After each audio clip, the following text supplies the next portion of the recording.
السلام عليكم، ازيكم يا جماعه؟ عاملين ايه؟ يا رب تكونوا بخير.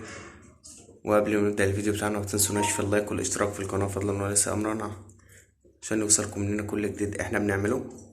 انا بشكركم جدا جدا، وبشكركم يا احلى اخوات واحلى عيله في الدنيا على وقفتكم جنبي وعلى دعمكم ليا. ورجعت لكم فيديو جديد النهارده بالحاجة الجميلة دي يا جماعة، الفراخ الهندي. ورجعت ان شاء الله، وهنرجع ان شاء الله مع بعض سوا على القناة ان احنا نربي فراخ هندي.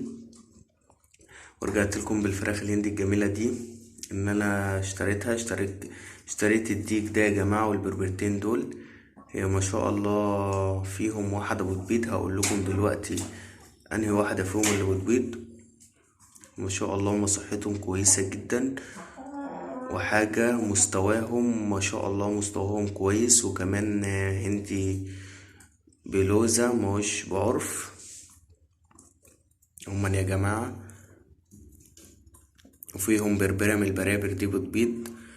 انا من عشاق يعني الفراخ الهندي السمرة. الفراخ الهندي في الهندي بالذات بحب الالوان السمراء. امال في الرومي او في البط او في الكلام ده بحب في الوز بحب الالوانات الفاتحة.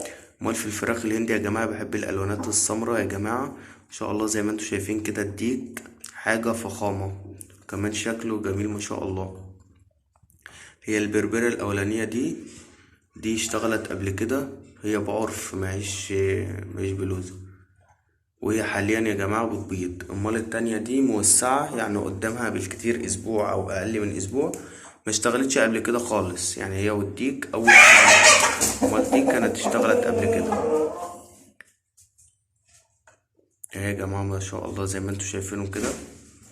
الهندي بيبدأ يبيض على عمر كام؟ الهندي يا جماعة بيبدأ يبيض على عمر ال7 شهور. بتبدأ الفرخة الهندي اللي هي تبيض. والديك بيبدأ يكسر على عمر ال7 شهور، ال8 شهور الديك بيبدأ ان هو يكسر.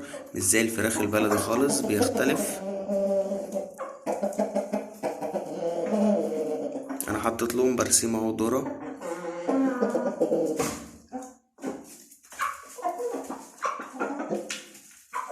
شفتوا يا جماعة الهندي ده يعني من الطيور المحاربة، اللي هي العدائية، اللي ما بتحبش اي طيور معاها تاني.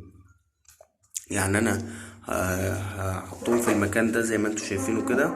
المكان ده طبعا اللي كان فيه الكتاكيت الصغيرة انا نقلتهم في مكان تاني، عشان احط هو مكان كويس وامن جدا للهندي وكمان لرقاد الهندي. الهندي من المميزات بتاعته اللي هو بيرقد، دي من احسن حاجة والمميزات في الهندي اللي هو بيرقد. يختلف عن الرومي. في رومي يا جماعة بيبيض وما بيرقدش، في بط بيبيض وما بيرقدش، وفي برضه هندي بيبيض وما بيرقدش. بس انا بحبه عشان بيبقى حنين في الرقاد، ولو رقدته على اي حاجة يرقد عليها وبيحضنها لي كويس جدا. عن تجربة، يعني انا كنت مربي هندي طبعا معاكم على القناة. واللي لسه بيتابعني لأول مرة ما شافش الفيديوهات بتاعتي يدخل على القناة يا جماعة، يتابعني ويشترك فضلا وليس امرا، عشان القناة تكبر بكم وبوجودكم. هي الفرخة التانية دي ما شاء الله لونها جميل جدا، ولونها اسمر كده بصوا يا جماعة لونها تحفة.